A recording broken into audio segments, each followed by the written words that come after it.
हमारे सर्वशक्तिमान अद्वैत पिता परमेश्वर और हे हमारे उद्धारकर्ता प्रभु यीशु मसीह और हे शांतिदायक पवित्र आत्मा, आज की आराधना में हम आपकी उपस्थिति के लिए धन्यवाद देते हैं और आपका अपने हृदय की गहराइयों से स्वागत करते हैं। भजनकार लिखते हैं, आकाश आनंद करे और पृथ्वी मगन हो, समुद्र और उसमें की सब वस्तुएं गरज उठें, मैदान और जो कुछ उसमें है वह प्रफुल्लित हो। उसी समय वन के सारे वृक्ष जय जयकार करेंगे। यह यहोवा के सामने हो, क्योंकि वह आने वाला है। जी हाँ प्यारे भाइयों और बहनों, हमारे प्रभु यीशु मसीह फिर से हमें ले जाने के लिए आने वाले हैं। आज की हमारी आराधना विशेष आराधना है, क्योंकि हम प्रभु यीशु मसीह के स्वर्गारोहण को स्मरण कर रहे हैं। जब उनका स्वर्गारोहण हुआ, उसके पश्चात 2 स्वर्गदूत वहां पर आए और शिष्यों से उन्होंने कहा कि जिस रीति से तुमने उसे जाते हुए देखा है, उसी रीति से वह फिर आएगा। जी हाँ प्यारे भाइयों और बहनों, प्रभु यीशु मसीह का स्वर्गारोहण हुआ। आज अनेक बातों को हम उनके स्वर्गारोहण के विषय में सीखेंगे और प्रभु यीशु मसीह के नाम की महिमा करेंगे और हम सब कहेंगे कि अन्य जातियों में उसकी महिमा का और देश देश के लोगों में उसके आश्चर्य कर्मों का वर्णन करो, क्योंकि यहोवा महान और अति स्तुति के योग्य है।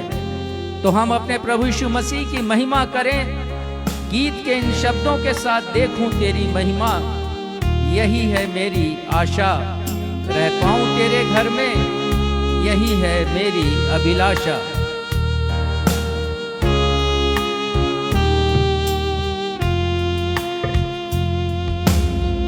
देखूं तेरी महिमा, यही है मेरी आशा, रह पाऊं तेरे घर में, यही है मेरी अभिलाषा। आराधना तेरी हो, आदर महिमा स्तुति धन्यवाद, सामर्थ और सर्व अधिकार प्रभु तेरा है, यीशु तेरा है, प्रभु तेरा है।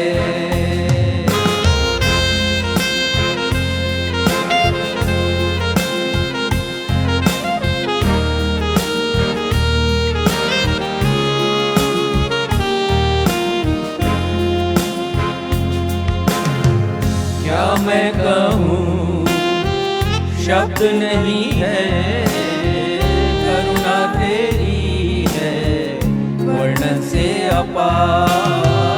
क्या मैं कहूँ, शब्द नहीं है, करुणा तेरी है वर्णन से अपार। बस देखता रहूं तेरी महिमा, बन जाऊं तेरे समान।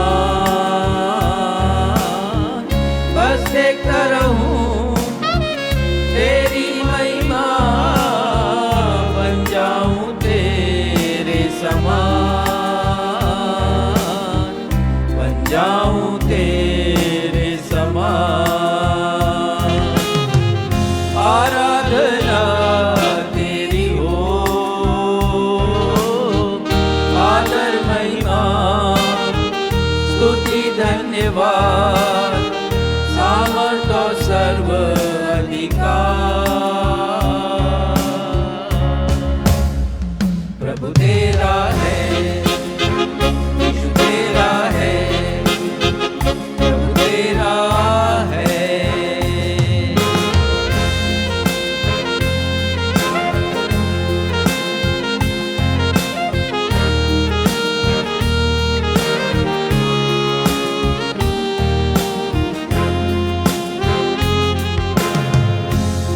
योग्य नहीं आऊं तेरे पास, मुझको तू कर दे प्रभु सा।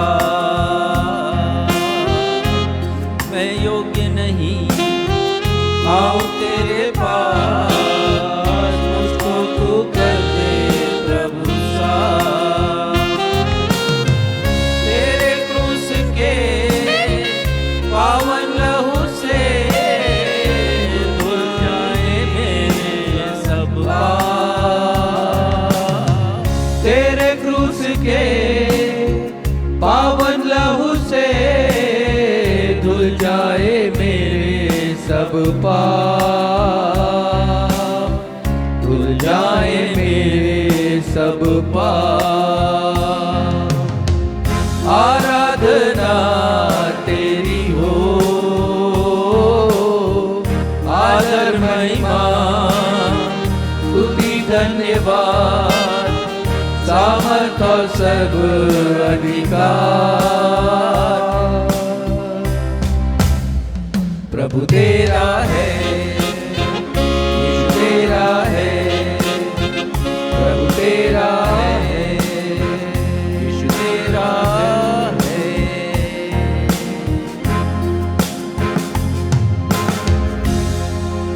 नवजीवन एवेंजेलिकल चर्च की 325वीं ऑन एवं ऑफलाइन रविवारी आराधना में मैं आकांक्षा सक्षम मसीह आप समस्त प्रभु भक्तों का अपने उद्धारकर्ता प्रभु यीशु मसीह के नाम में स्वागत करती हूँ एवं आप सबों को जय यीशु, यीशु सहाय, शालोम, जय मसीह की और प्रेज द लॉर्ड कहती हूँ। Praise the Lord.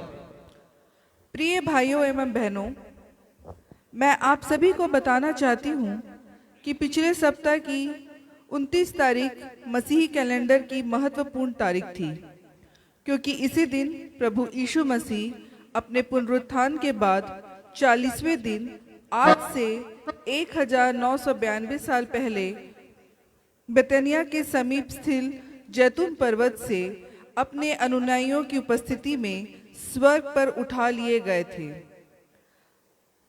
हम सुसमाचारों में पढ़ते हैं कि प्रभु यीशु अपने पुनरुत्थान के पश्चात 40 दिनों तक अपने शिष्यों और अनुयायियों को दिखाई देते रहे और उन्हें परमेश्वर के राज्य की गूढ़ भेदों को बताते रहे और उन्हें पवित्र शास्त्र की उन बातों को जिन्हें वे समझते नहीं थे समझाया करते थे। प्रभु यीशु मसीह 40वें दिन स्वर्ग की ओर उठा लिए गए। तब से लेकर आज तक संपूर्ण विश्व के मसीही जन प्रत्येक वर्ष प्रभु यीशु के पुनरुत्थान के दिन के पश्चात 40वें दिन को प्रभु यीशु के स्वर्गारोहण पर्व को मनाकर प्रभु यीशु मसीह की महिमा करते हैं। चूंकि प्रत्येक वर्ष यह दिन गुरुवार को आता है और इस वर्ष 29 मई को आया था, अतः हमारी कलीसिया इस पर्व को आज रविवारी आराधना में मना रही है। आज हमारे पास्टर साहब आप सबको प्रभु यीशु के स्वर्गारोहण की 5 महत्वपूर्ण बातों को बताएंगे, अतः आप आज के संदेश को अवश्य सुनिएगा। आइए इस समय हम सब प्रभु यीशु की महिमा में एक गीत गाएं और गीत के शब्द हैं, महिमा से तू जो भरा हुआ, ज्योतियों में सदा रहने वाला, मनुष्य में तूने जन्म लिया, फिर से यीशु जग में आएगा।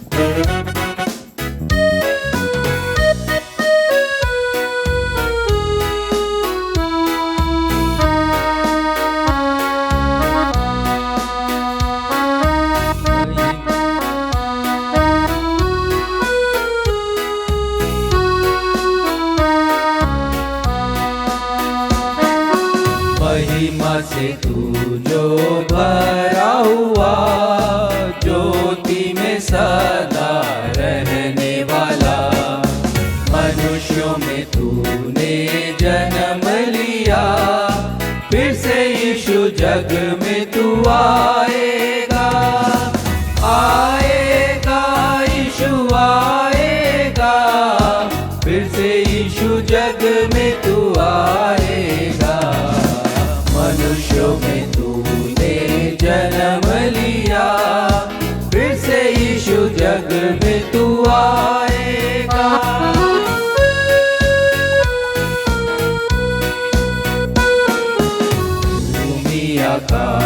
समा न सका, मंदिरों में तू रह न सका। नम्र होकर चरणी में पैदा हुआ, मनों में हमारे घर तू बना। घर तू बना यीशु, घर तू बना, मनों में हमारे घर तू बना।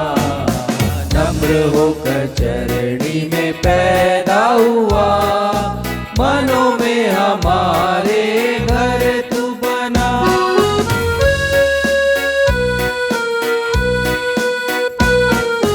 घेरे में आकर तू ही बसा, लोगों को अपने लिए फिरा। अग्नि और बादल में तू ही दिखा, फिर से यीशु अपना जलवा दिखा।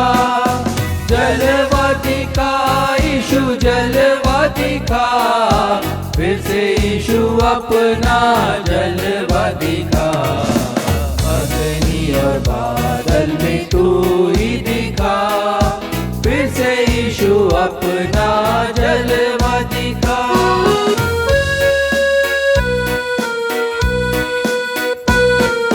तू ही हमारा राजा है, तू ही मुक्ति दाता है, फिर से आने वाला है। प्यारे प्रभु यीशु तू जल्दी आ, जल्दी आ यीशु, जल्दी आ। प्यारे प्रभु यीशु तू जल्दी आ, फिर से आने वाला है। प्यारे प्रभु यीशु तू जल्दी आ, प्यारे प्रभु यीशु तू जल्दी आ। प्यारे प्रभु यीशु तू जल्दी आ। हम इसी स्थिति में रहते हुए उत्तरवादी पाठ के लिए निकाल लेंगे भजन संहिता अध्याय 96 पद 1 से 13, जिसे पढ़ने में अगुवाई भाई बंटी सिद्धू करेंगे। भजन संहिता अध्याय 96 पद 1 से 13।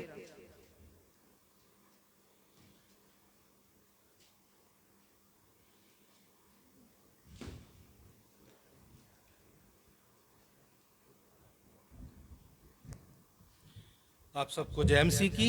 जय मसीह की। आइए खुदावंद के कलाम से पढ़ेंगे भजन संहिता 96 और 1 से लेकर 13। खुदावंद का कलाम यहाँ यूं बयान करता है, यहोवा के लिए एक नया गीत गाओ, हे सारी पृथ्वी के लोगों, यहोवा के लिए गाओ। यहोवा के लिए गाओ, उसके नाम को धन्य कहो, दिन प्रतिदिन उसके किए हुए उद्धार का शुभ समाचार सुनाते रहो। अन्य जातियों में उसकी महिमा का और देश देश के लोगों में उसके आश्चर्य कर्मों का वर्णन करो। क्योंकि यहोवा महान और अति स्तुति के योग्य है, वह सब देवताओं से अधिक भय योग्य है। क्योंकि देश देश के सब देवता तो मूर्तें ही हैं, परंतु यहोवा ही ने स्वर्ग को बनाया है। उसके चारों ओर वैभव और ऐश्वर्य है, उसके पवित्र स्थान में सामर्थ और शोभा है। हे देश देश के कुल के लोगों, यहोवा का गुणवाद करो, यहोवा की महिमा और सामर्थ को मानो। यहोवा के नाम की ऐसी महिमा करो जो उसके योग्य है, भेंट लेकर उसके आंगनों में आओ। पवित्रता से शोभामान होकर यहोवा को दंडवत करो, हे सारी पृथ्वी के लोगों, उसके सामने कांपते रहो। जाति जाति में कहो, यहोवा राजा हुआ है, और जगत ऐसा स्थिर है कि वह टलने का नहीं। वह देश देश के लोगों का न्याय खराई से करेगा। आकाश आनंद करे और पृथ्वी मगन हो, समुंदर जो उसमें की सब वस्तुएं गर्ज उठें। मैदान और जो कुछ उसमें है वह प्रफुल्लित हो, उसी समय वन के सारे वृक्ष जय जयकार करेंगे। इकट्ठे पढ़ेंगे। यह यहोवा के सामने हो, क्योंकि वह आने वाला है, वह पृथ्वी का न्याय करने को आने वाला है। वह धर्म से जगत का और सच्चाई से देश देश के लोगों का न्याय करेगा। परमेश्वर का वचन पढ़े सुने समझे जाने पे हम सबको आशीष दे। सब कहें आमीन। आमीन।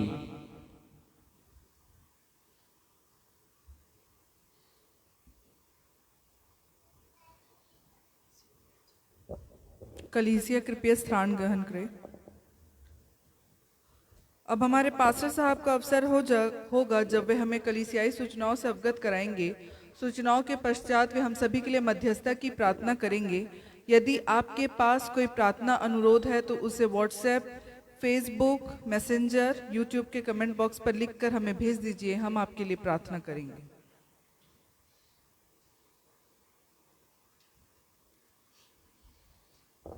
नवजीवन इवेंजलिकल चर्च की 325वीं अर्थात 325 ऑन एवं ऑफलाइन आराधना में मैं पास्टर राजेश मसीह आप समस्त प्रभु भक्तों का जो इस समय आराधना भवन में उपस्थित हैं या फेसबुक पर इसी समय ऑनलाइन उपस्थित हैं अथवा यूट्यूब, व्हाट्सएप, मैसेंजर या फेसबुक के ग्रुप्स में भेजे जाने वाले वीडियो को देखकर हमारी आज की इस रविवारी आराधना में या यूं कहें स्वर्गारोहण रविवार की आराधना में असेंशन संडे सर्विस में आप सभी का मैं स्वागत करता हूं और आप सभी को मैं प्रेज द लॉर्ड कहता हूं। Praise the Lord.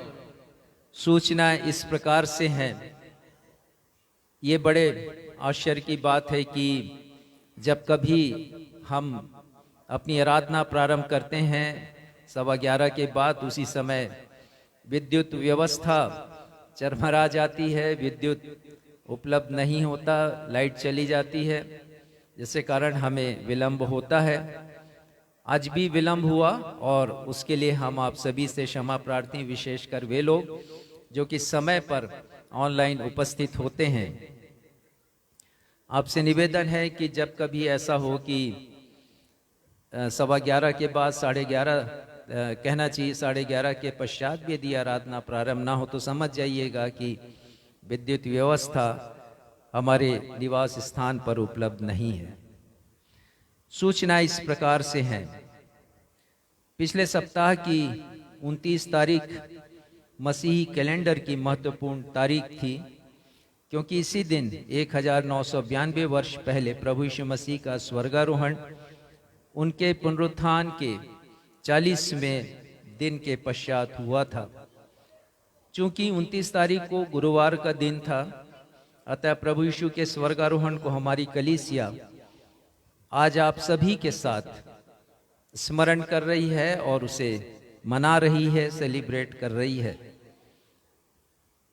आने वाला रविवार अर्थात 8 जून भी हम सब के लिए अत्यंत महत्वपूर्ण है, क्योंकि इसी दिन अर्थात प्रभु यीशु मसीह के स्वर्गारोहण के दिन के बाद 10वें दिन अर्थात 29 तारीख, जैसे हमने स्मरण किया प्रभु यीशु के स्वर्गारोहण को, गुरुवार का दिन था, वहां से लेके 10वां दिन यदि होता है तो उस दिन बड़ी सामर्थ्य के साथ प्रभु यीशु मसीह की प्रतिज्ञा के अनुसार पवित्र आत्मा प्रभु यीशु मसीह के अनुयायियों के ऊपर उतरा था। 120 लोग थे प्रोटी कोठरी में, हम सब जानते हैं।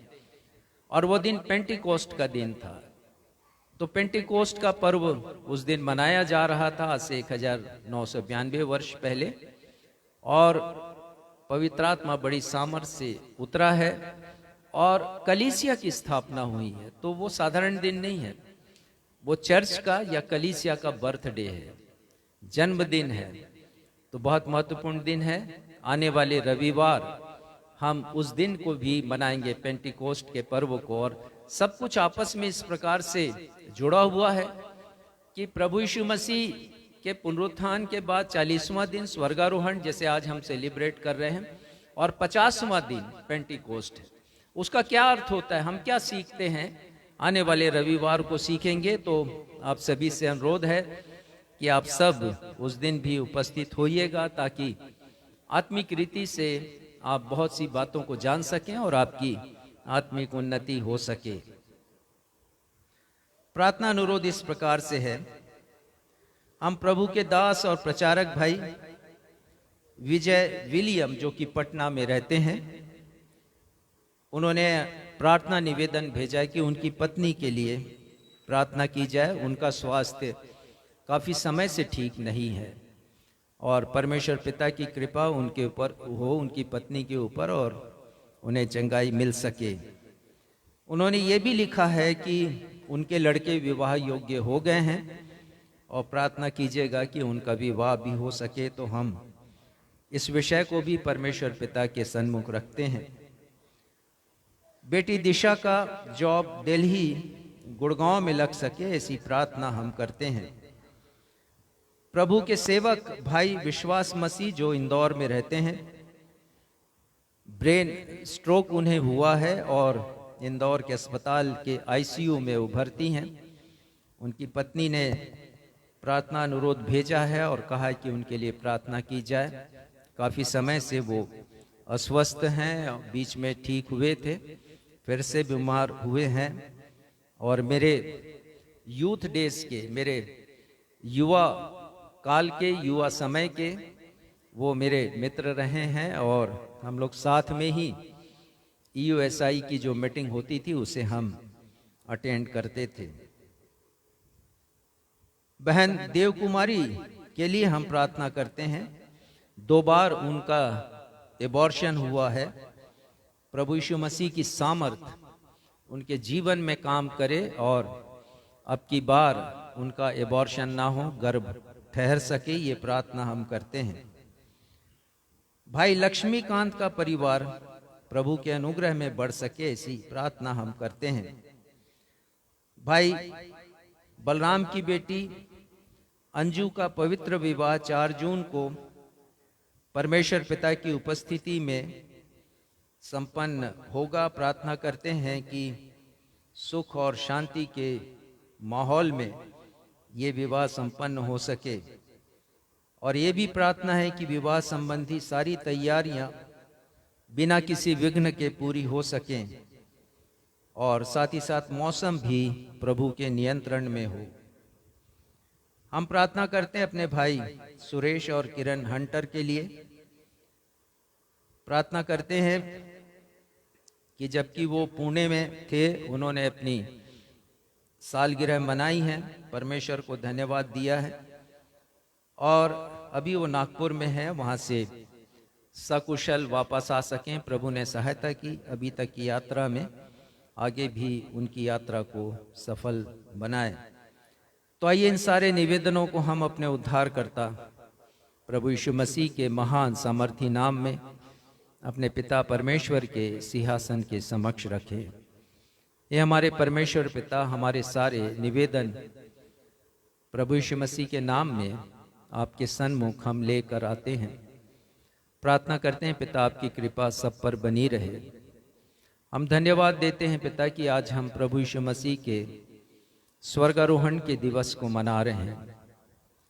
पिता, प्रभु यीशु मसीह ने अपने पृथ्वी पर के अंतिम मिशन को पूरा किया, अर्थात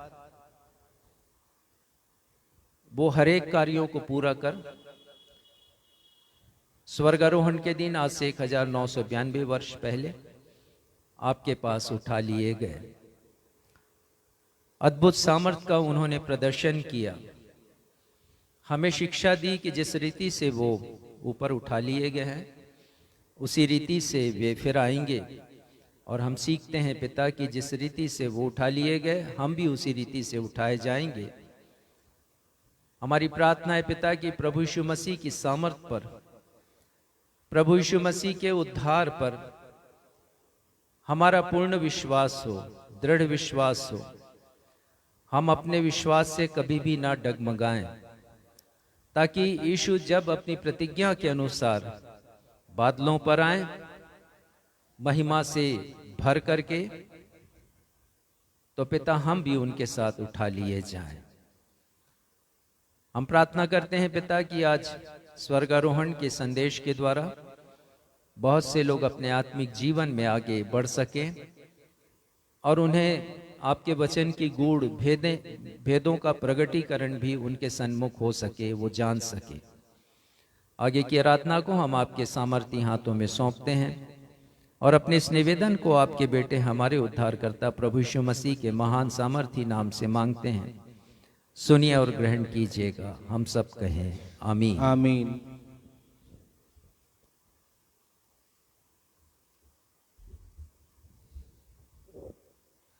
अब हम सब के लिए अवसर होगा जब हम परमेश्वर पिता के द्वारा दी गई बेशुमार आशीषों को स्मरण करते हुए अपनी अपनी भेंटों तथा धन्यवादी भेंटों को अर्पित करेंगे।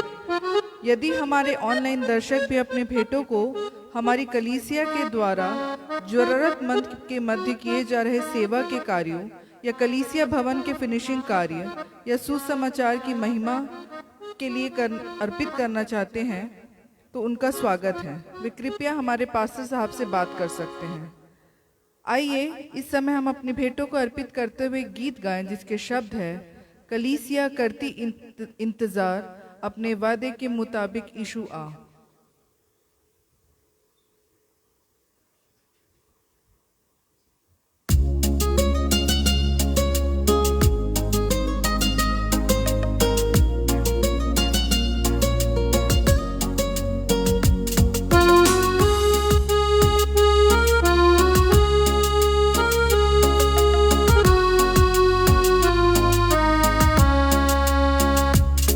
कलीसिया करती इंतजार, कलीसिया करती इंतजार, कलीसिया करती इंतजार, अपने वायदे के मुताबिक यीशु आ, यीशु आ, यीशु आ, अपने वायदे के मुताबिक यीशु आ, यीशु आ, यीशु आ, अपने वायदे के मुताबिक यीशु आ।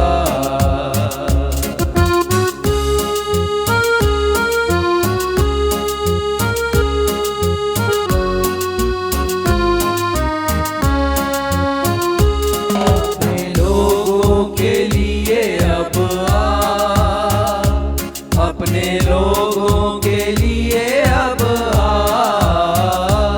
अपने लोगों के लिए अब आ, ऐ सुबह के सितारे यीशु आ, यीशु आ, यीशु आ, ऐ सुबह के सितारे यीशु आ।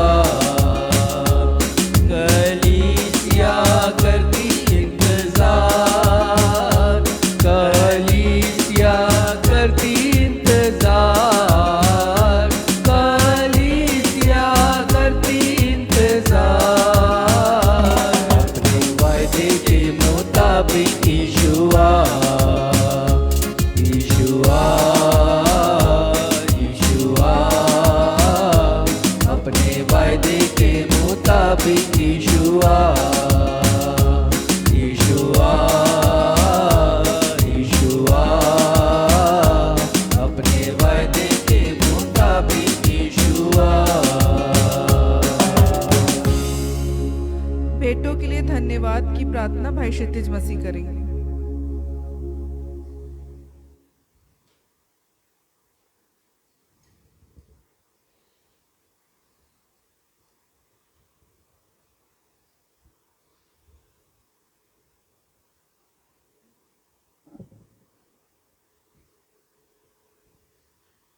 आइए इन भेंटों को परमेश्वर पिता के चरणों में अर्पित करेंगे। हम सभी प्रार्थना बजाएंगे। जीवित महान अनुग्रहकारी पिता परमेश्वर, आराधना के इस समय आपके चरणों की निकटता में फिर से आते हैं। प्रेम पिता, धन्यवाद देते हैं आपकी उपस्थिति के लिए और धन्यवाद देते हैं प्रेम पिता आपके उस बलिदान के लिए जिसे आपने क्रूस पर संपूर्ण मानव जाति के लिए दिया। प्रेमी पिता, जब आपने इतना सब कुछ दे दिया है तो मनुष्य क्या है प्रेम पिता जो आपको कुछ दे सके।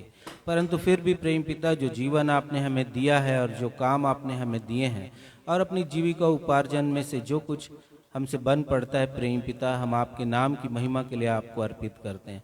हम धन्यवाद देते हैं प्रेम पिता ऐसे मनों को जो धन्यवाद प्रस्तुत करते हैं, ऐसे लोगों के लिए प्रेम पिता जिन्होंने अपने जीवनों में आपके हाथों को और आपके कामों को देखा है और विभिन्न माध्यमों से आशीषों को पाया है प्रेम पिता, और अपने धन्यवादी हृदय को आपके समक्ष लाते हैं। इसलिए हम उन लोगों को और उनके हृदयों को धन्यवाद देते हैं प्रेम पिता।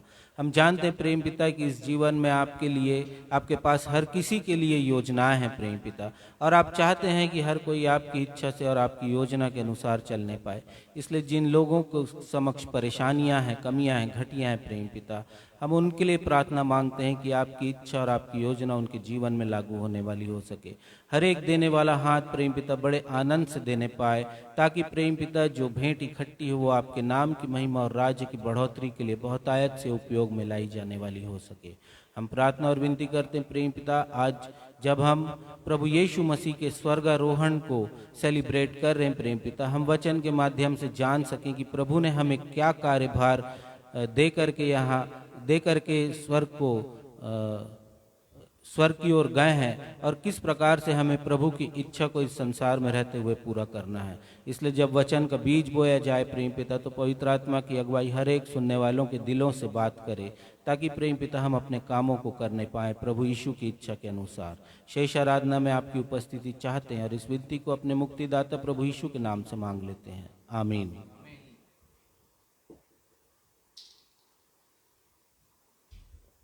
पवित्र शास्त्र बाइबल से पाठों का पठन। पहला पाठ पुराने नियम से दूसरा राजा अध्याय 2 पद 9 से 11, जिसे पढ़ने में अगुवाई मिसेस बीना मसीह करेंगी। दूसरा पाठ नए नियम से प्रेरितों के काम अध्याय 1 पद 3 एवं पद 8 से 11, जिसे पढ़ने में अगुवाई डॉक्टर शिफाली मसीह करेंगी। पहला पाठ पुराने नियम से दूसरा राजा अध्याय 2 पद 9 से 11।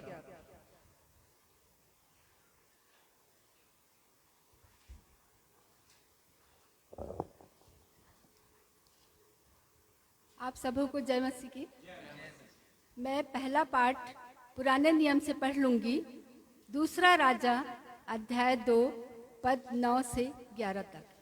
यहाँ पर इस प्रकार लिखा है, उसके पार पहुँचने पर एलिय्याह ने एलीशा से कहा, इससे पहले कि मैं तेरे पास से उठा लिया जाऊं, जो कुछ तू चाहे कि मैं तेरे लिए करूं वह मांग। एलीशा ने कहा, तुझ में जो आत्मा है उसका दूना भाग मुझे मिल जाए। एलिय्याह ने कहा, तूने कठिन बात मांगी है, तो भी यदि तू मुझे उठा लिए जाने के बाद देखने पाए तो तेरे लिए ऐसा ही होगा, नहीं तो न होगा। वे चलते चलते बातें कर रहे थे कि अचानक एक अग्निमय रथ और अग्निमय घोड़ों ने उसको अलग अलग किया और एलिय्याह बवंडर में होकर स्वर्ग पर चढ़ गया। यह परमेश्वर का जीवित सत्य वचन है। परमेश्वर इसके पढ़े सुने जाने पर हम सबों को आशीष प्रदान करें। हम सब कहें आमीन।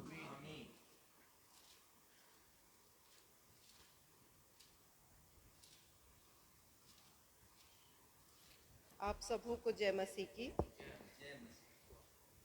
प्रेरितों के काम 1 उसका पद 3 और फिर पद 8 से 11, जहां इस प्रकार से लिखा हुआ है, उसने दुख उठाने के बाद बहुत से पक्के प्रमाणों से अपने आप को उन्हें जीवित दिखाया और 40 दिन तक वह उन्हें दिखाई देता रहा और परमेश्वर के राज्य की बात करता रहा। पद 8, परंतु जब पवित्र आत्मा तुम पर आएगा तब तुम सामर्थ्य पाओगे और यरूशलेम और सारे यहूदिया और सामरिया में और पृथ्वी की छोर तक मेरे गवाह होगे। यह कहकर वह उनके देखते देखते ऊपर उठा लिया गया और बादल ने उसे उनकी आंखों में छिपा लिया। उसके जाते समय जब वे आकाश की ओर ताक रहे थे तो देखो 2 पुरुष श्वेत वस्त्र पहने हुए उनके पास आ खड़े हुए और उनसे कहे, हे गलीली पुरुष, तुम क्या खड़े आकाश की ओर देख रहे हो? यही यीशु जो तुम्हारे पास से स्वर्ग पर उठा लिया गया है, जिस रीति से तुमने उसे स्वर्ग को जाते देखा है, उसी रीति से वह फिर आएगा। परमेश्वर हमारे इस वचन के पढ़े और सुने जाने पे आशीष दे। आमीन।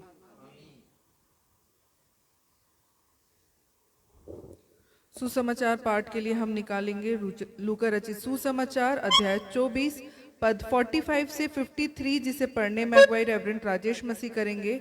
लूका रचित सुसमाचार अध्याय 24 पद 45 से 53।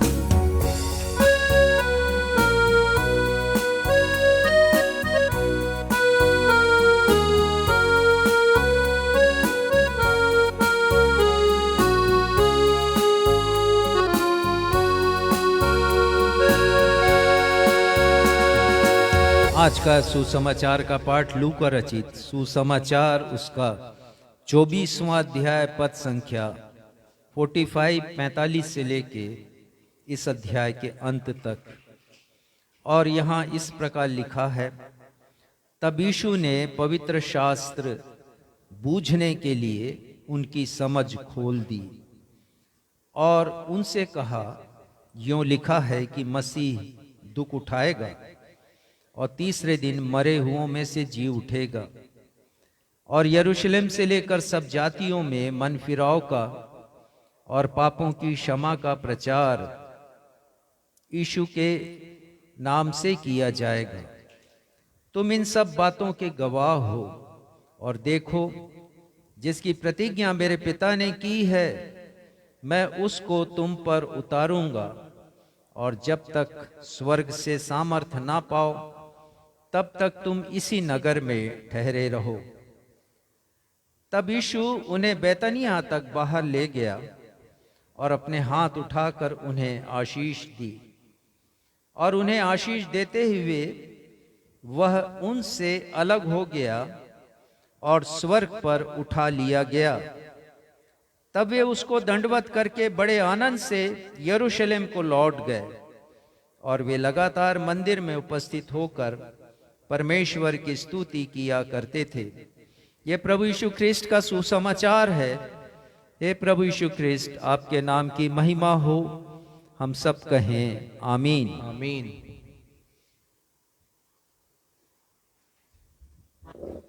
अब हम सब के लिए सुनहरा समय होगा जब हम परमेश्वर पिता के जीवित वचनों से सप्ताह भर की आत्मिक ऊर्जा प्राप्त करने के लिए उनके अभिषिक्त दास रेवरेंड राजेश मसीह से एक अर्थपूर्ण, प्रेरणादायक एवं सारगर्भित संदेश सुन लेंगे। आज के संदेश का विषय है 5 बातें। जैसा स्वर्गारोहण प्रभु यीशु का हुआ, ठीक वैसा ही स्वर्गारोहण आपका भी होगा। 5 things, just as Jesus ascended to heaven, so will your ascension happen। लेकिन इसके पहले कि हम आज का संदेश सुने, आइए आज के संदेश से ताल्लुक रखता हुआ एक गीत गाएं। गीत के शब्द है, नीले आसमां के पार जाएंगे, मेरा यीशु रहता वहां।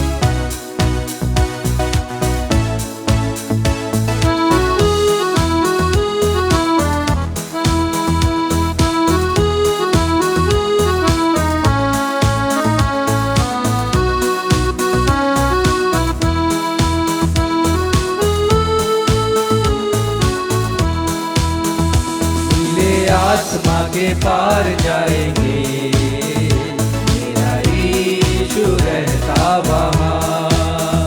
नीले आसमां के पार जाएंगे, मेरा यीशु रहता वहाँ।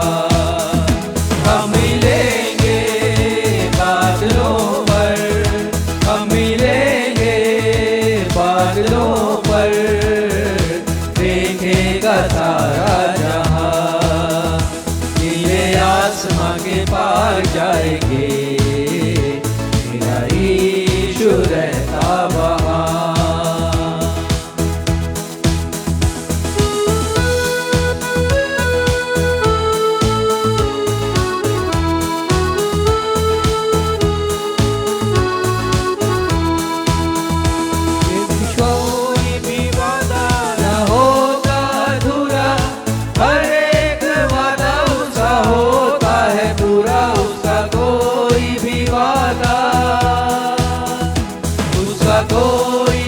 वादा न होगा अधूरा, हर एक वादा उसका होता है पूरा, उसका कोई भी वादा। उसके आने का वादा भी होगा पूरा, देखेगा सारा जहां। उसके आने का वादा भी होगा पूरा, देखेगा सारा जहां। हम मिलेंगे बादलों पर, हम मिलेंगे बादलों पर, देखेगा सारा जहां। नीले आसमां के पार जाएंगे, मेरा यीशु रहता वहाँ। नीले आसमां के पार जाएंगे, मेरा यीशु रहता वहाँ, मेरा यीशु रहता वहाँ, मेरा यीशु रहता वहाँ।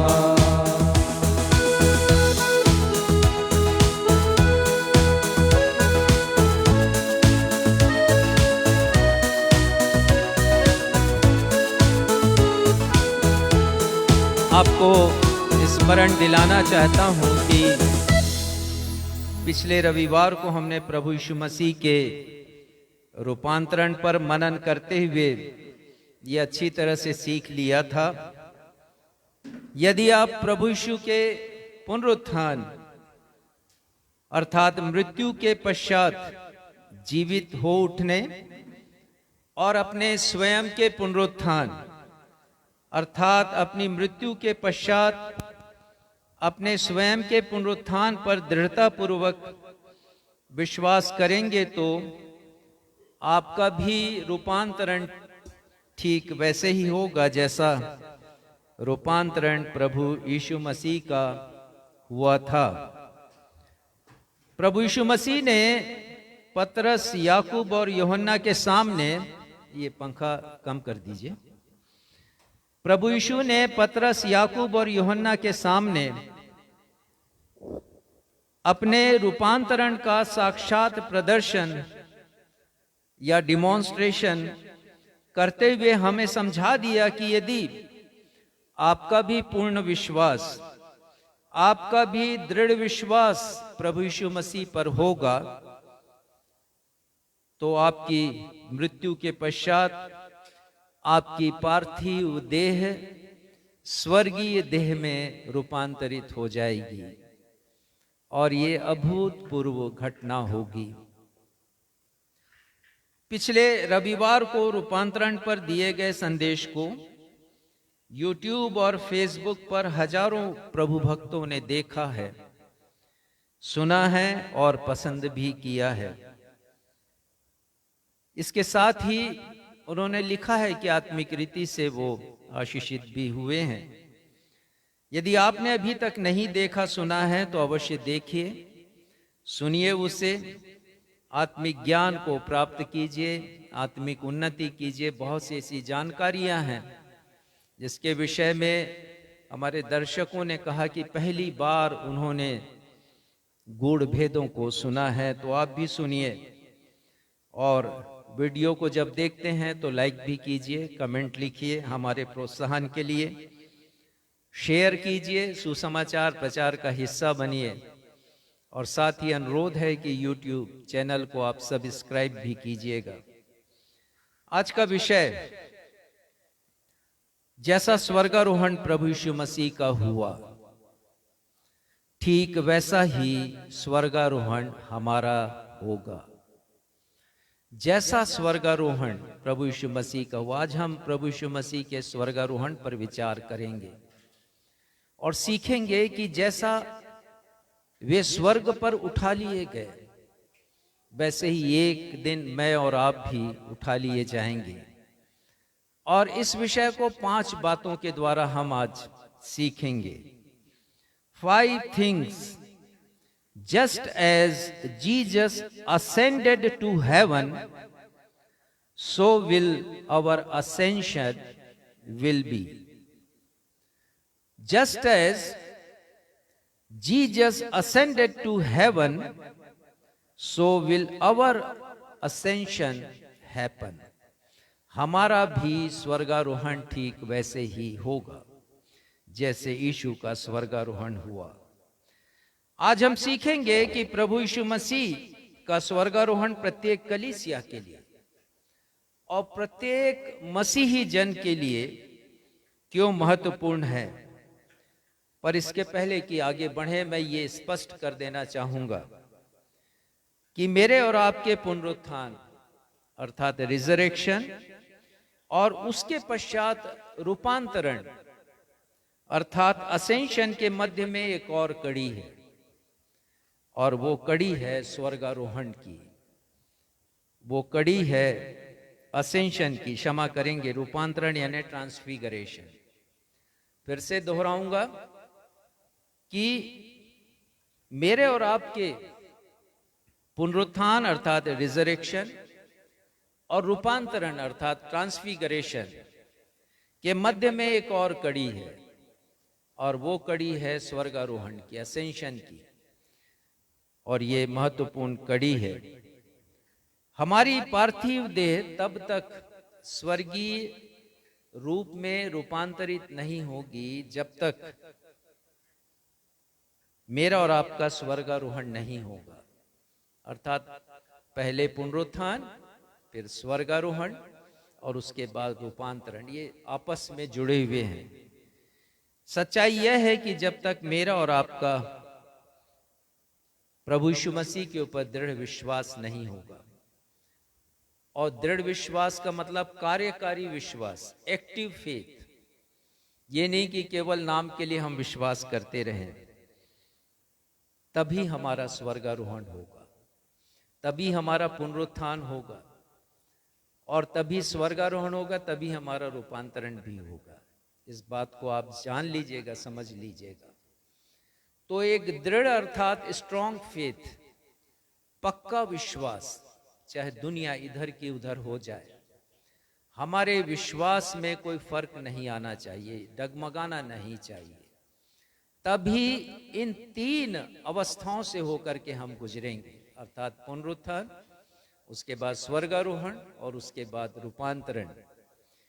प्रभु यीशु मसीह पर सतही विश्वास करने वाले नामधारी मसीही अपने स्वर्गारोहण के विषय में कभी सोचेंगे भी नहीं जब तक उनका विश्वास दृढ़ ना हो।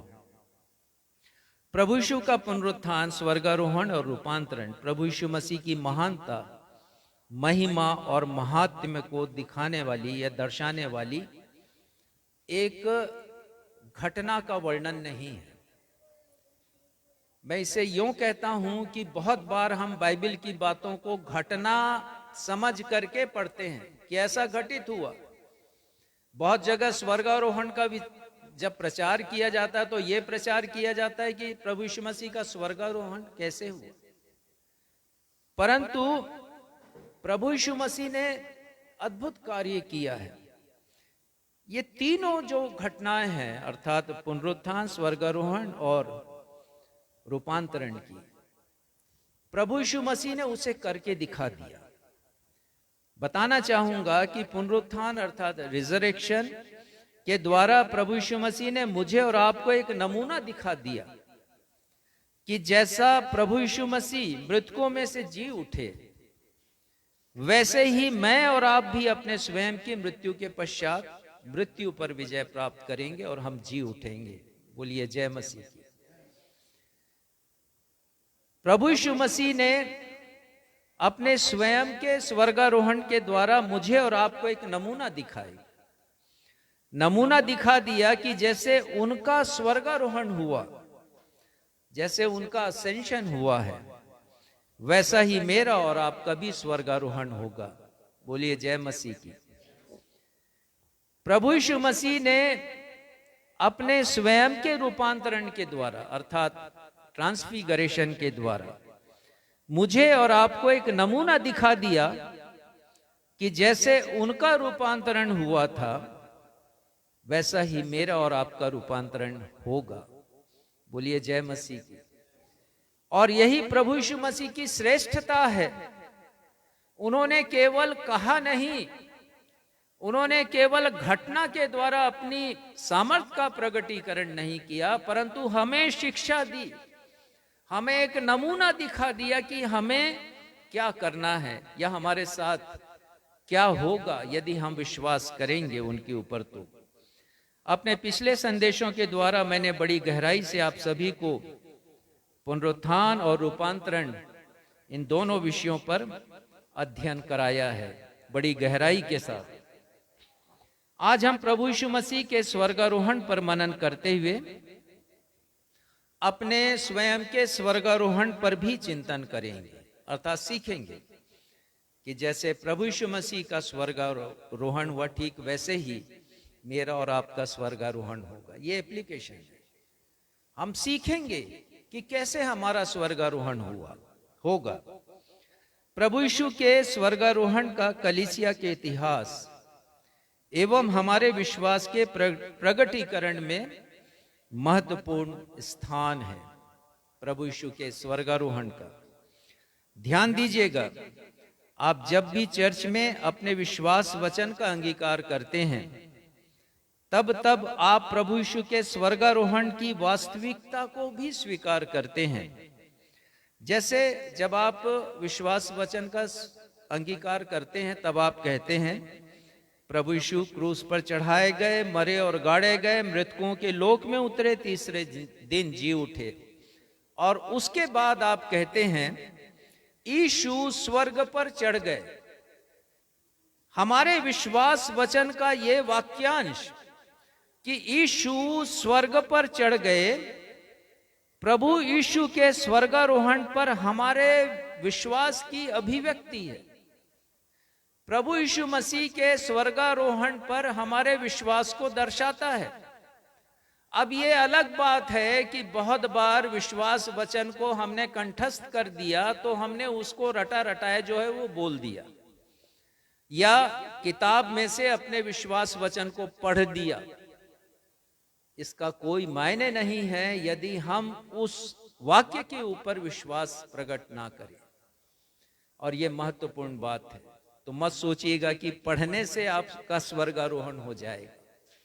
हमें विश्वास अभिव्यक्त करना है।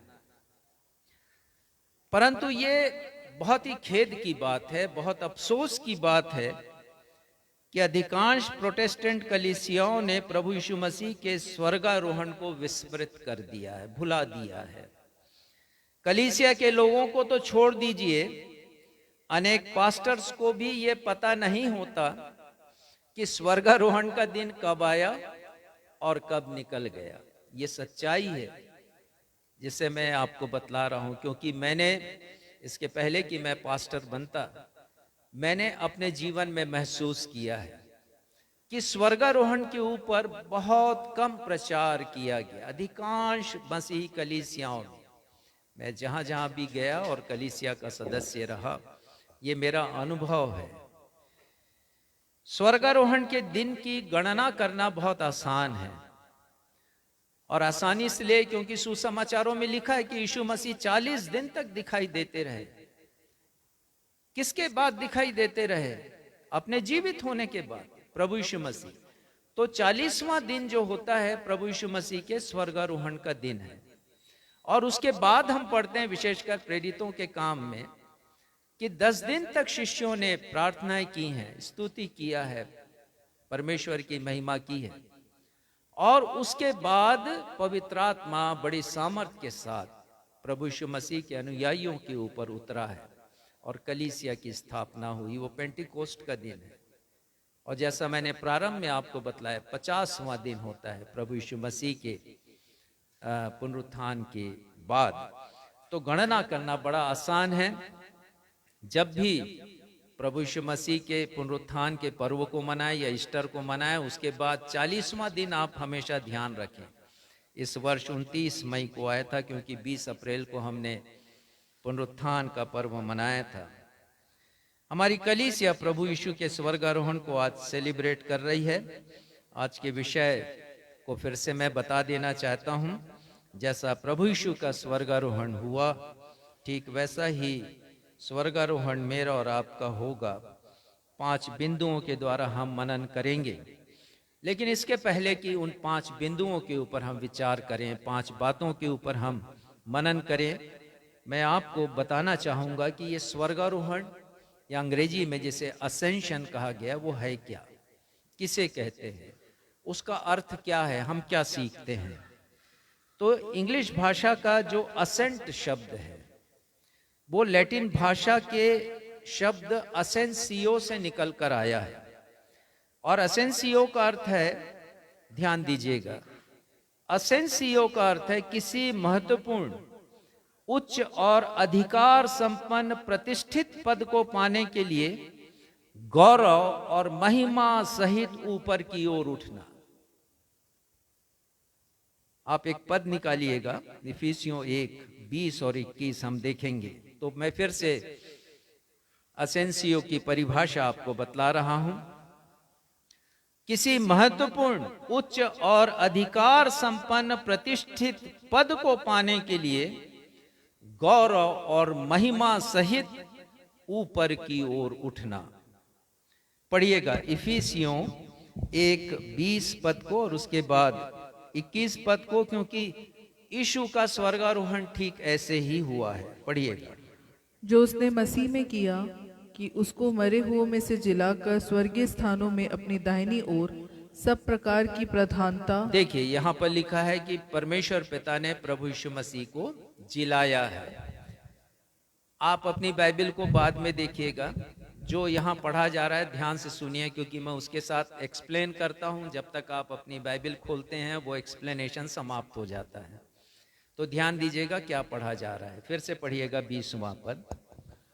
जो उसने मसीह में किया कि उसको मरे हुओं में से जिलाकर स्वर्गीय स्थानों में अपनी दाहिनी ओर। ये है परमेश्वर पिता का काम। प्रभु यीशु मसीह को जिलाया है परमेश्वर पिता ने पुनरुत्थान की सामर्थ से, और स्वर्गीय स्थानों पर बिठाया है परमेश्वर पिता ने। और उसके बाद सब प्रकार की प्रधानता। सब प्रकार की प्रधानता है। मैं आपको ये बता रहा था कि एसेंसियो का मतलब ये उच्च अधिकार प्राप्त पद पर आसीन होना। सब प्रकार की प्रधानता है परमेश्वर पिता ने दी। आगे पढ़िएगा। और अधिकार, हाँ, और सामर्थ और प्रभुता के और हर एक के नाम के ऊपर, जो ना केवल इस लोक में पर इतना अधिकार परमेश्वर ने दिया है। हर एक प्रकार की प्रधानता है, सामर्थ और अधिकार। जो गीत आज हमने गाया आपके सामने, देखूं तेरी महिमा, तू ही है मेरी अभिलाषा, और हमने उसमें गाया कि सामर्थ और महिमा और अधिकार प्रभु यीशु मसीह का है। सर्वाधिकार प्रभु यीशु मसीह का है। प्रेरितों के काम 2 अध्याय में हम पढ़ते हैं कि संत पतरस ने एक बहुत प्यारा संदेश दिया। ऐसा संदेश कि वहां हजारों लोग जब एकत्रित थे तो उनके हृदय छिद गए, ऐसा लिखा हुआ है। पवित्र आत्मा ने बड़ी सामर्थ्य से काम किया है। और वो यहाँ पर ऐसे ही लिखते हैं, ऐसा ही उन्होंने कहा है 2 अध्याय के 32 पद में, उसी यीशु को परमेश्वर ने जिलाया जिसके हम सब गवाह हैं। और 33 पद में, इस प्रकार परमेश्वर के दाहिने हाथ से सर्वोच्च पद पाया है प्रभु यीशु मसीह ने। तो प्रभु यीशु मसीह का इस प्रकार स्वर्गारोहण हुआ है किसी उच्च पद को पाने के लिए। महिमा, गौरव और प्रतिष्ठा के साथ वो ऊपर की ओर उठे हैं। और इसके साथ ही इब्रानियों में, इब्रानी की किताब में 4 बार उल्लेख आया है। और उल्लेख ये आया है कि प्रभु यीशु मसीह महामहिमन परमेश्वर के दाहिने जा बैठा। ये एक वाक्य 4 बार आया है इब्रानियों की किताब में। इब्रानी 1:3, 8:1, 10:12, 12 उसके 2 पद में। बाइबल में स्वर्गारोहण शब्द आप ढूंढेंगे तो आपको नहीं मिलेगा, लेकिन ये कहां से आया ये मैं आपको बता रहा हूं। प्रेरितों के काम आप निकालिए 1 अध्याय और 11वां पद पढ़िएगा। और उसने कहा, हे गलीली पुरुषों, तुम क्यों खड़े आकाश की ओर देख रहे हो? यही यीशु जो तुम्हारे पास से स्वर्ग पर उठा लिया गया है, जिस रीति से तुमने उसे स्वर्ग को जाते देखा है। ये यीशु स्वर्ग पर उठा लिया गया। ये वाक्य, छोटा सा वाक्य आया है, यीशु स्वर्ग पर उठा लिया गया, वही है स्वर्गारोहण। इसका मतलब ही होता है स्वर्गारोहण। हिंदी भाषा का शब्द स्वर्गारोहण दो शब्दों के मेल से बना है, स्वर्ग और आरोहण।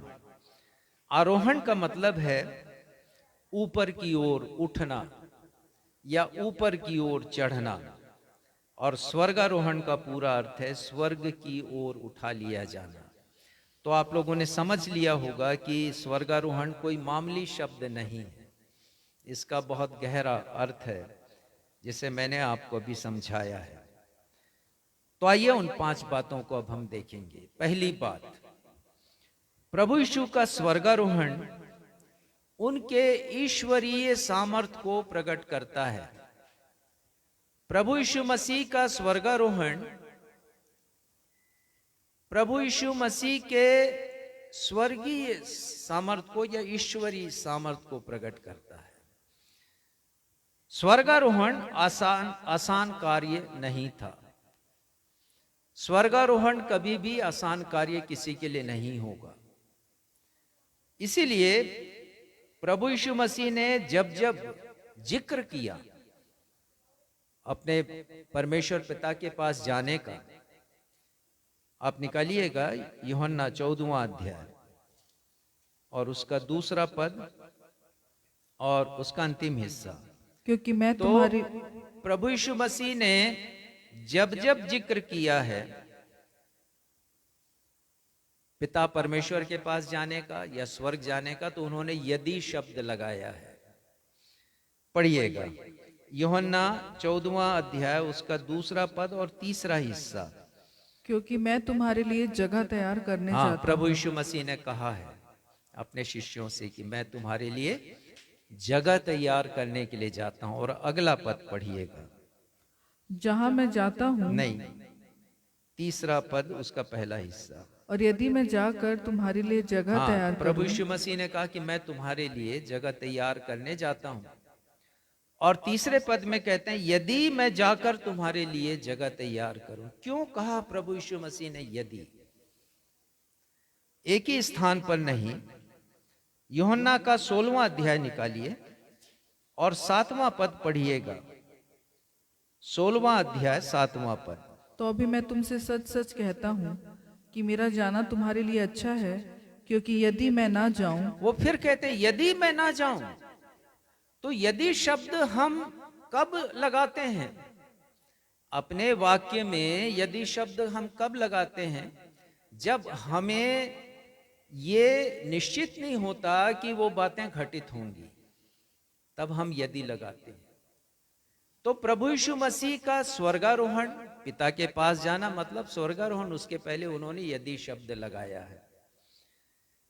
ये यदि शब्द प्रभु यीशु मसीह ने इसलिए उपयोग में लाया क्योंकि उनके सामने 3 टास्क थे, 3 बड़े बड़े कार्य थे, और उन टास्क को पूरा करना था, उन बड़े बड़े कार्यों को पूरा करना था।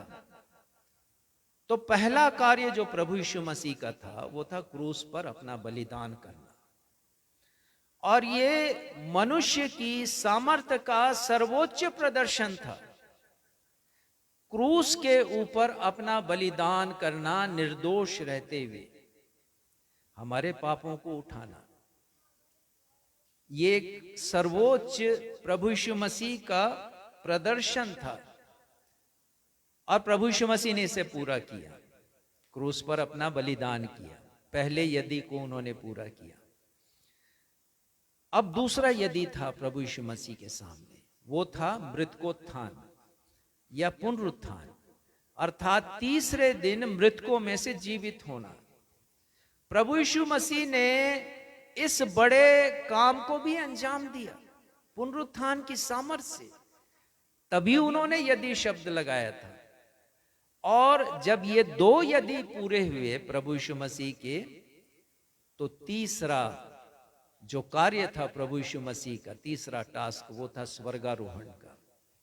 ये दो कार्यों को पूरा करके प्रभु यीशु मसीह ने स्वर्गारोहण के उस बड़े चैलेंज को पूरा किया, उस चुनौती को प्रभु यीशु मसीह ने पूरा किया। आगे भी बताऊंगा, आप चकित हो जाएंगे। मैं ये बता रहा हूं कि स्वर्गारोहण शब्द पढ़ने में बड़ा आसान लगता है, लेकिन करने में बड़ा कठिन।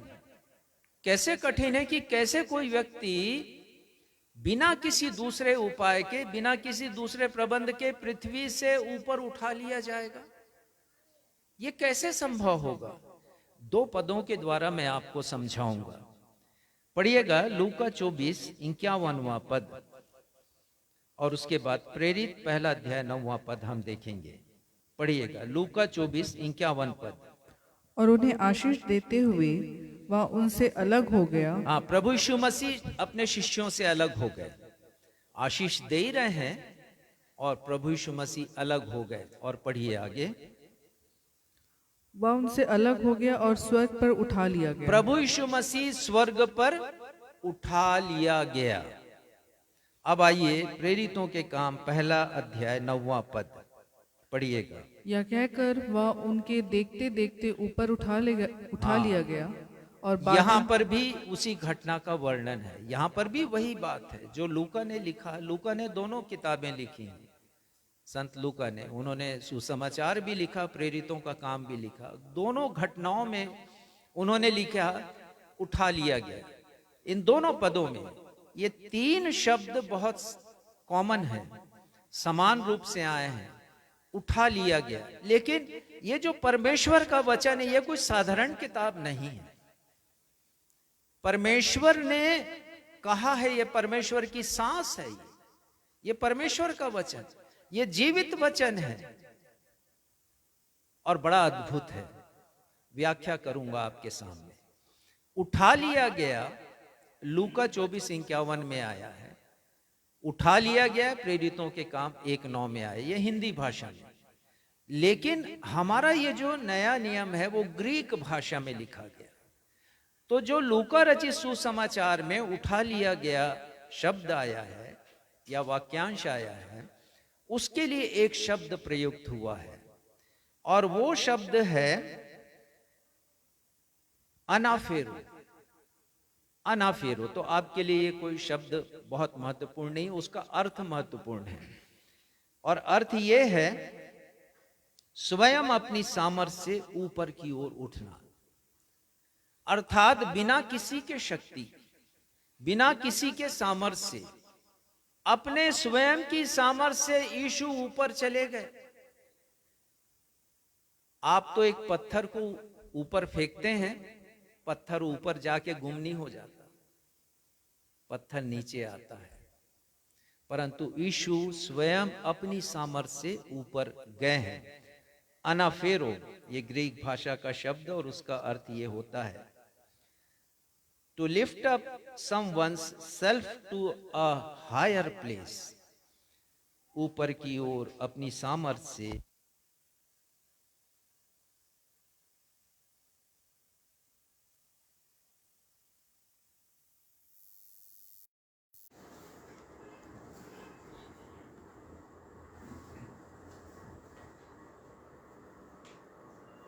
फिर से विद्युत व्यवस्था नहीं है। बिना विद्युत व्यवस्था के जो हमारे पास व्यवस्था है इन्वर्टर की, मैं आपके सम्मुख फिर से आता हूं। प्रेरितों के काम में उठा लिया गया के लिए जो शब्द है वो है इपाहीरो ग्रीक भाषा में, और उसका मतलब होता है महिमा के साथ ऊपर की ओर उठना।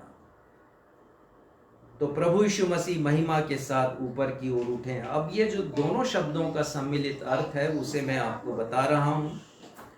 स्वयं अपनी सामर्थ्य से महिमा का प्रदर्शन करते हुए ऊपर की ओर उठ जाना। स्वयं अपनी सामर्थ्य से महिमा का प्रदर्शन करते हुए ऊपर की ओर उठ जाना। ये जो बातें मैंने आपको बताई हैं, चाहे वो कलीसिया में उपस्थित हैं या फिर ऑनलाइन उपस्थित हैं, आने वाले समय में वीडियो को देखेंगे, आपसे पुनः निवेदन है कि इस संदेश को आप दोबारा सुनिएगा, तब आपको और अच्छी तरह इसके गूढ़ भेदों को पता चलेगा। दोबारा अवश्य सुनिएगा।